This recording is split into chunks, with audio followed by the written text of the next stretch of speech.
Simula tumungtong ako sa Qatar, wala na silang contact. Ang sinagot lang nila nun sa akin, sa medical, yung sa QBC. Wala pong 2 months nakaalis na ako nun. Kaso wala. Walang amo. Ang kapal-kapal pa ng papel ko nun, ganyan kakapal, tapos wala palang amo. Hindi ko rin alam. Kaibigan ko ron, yung amo pala niya, may-ari ng agency. Kumbaga yung amo niya naghanap ng mga Pinay na gusto mag-abroad. Isa ako kumano sa kanya, sabi ko gusto ko. Tapos sabi niya sa akin, ang mga-process lang sa akin yung agency dito, tapos baksak ako sa kanila pagdating sa Qatar. Pero may may employer ako.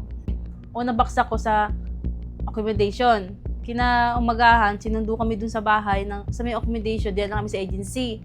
Paghapon ako ron, walang kumukuha sa aking amo. Yung 2 kasabay ko, yung isa kinuha na nung first day namin. Tapos, second day, bumalik kami dun, kasama ako ulit. Kinuha na rin yung isa. So, no 3rd day, meron din kami nakasamang ibang lahi, nakuha na din siya. Hanggang sa nag-4th days na, doon ako kumontak sa ate ko, tapos tinulungan ako ng tita ko na kinuha niya ako doon. Umiyak talaga ako. Inaaway ko yung kaibigan ko.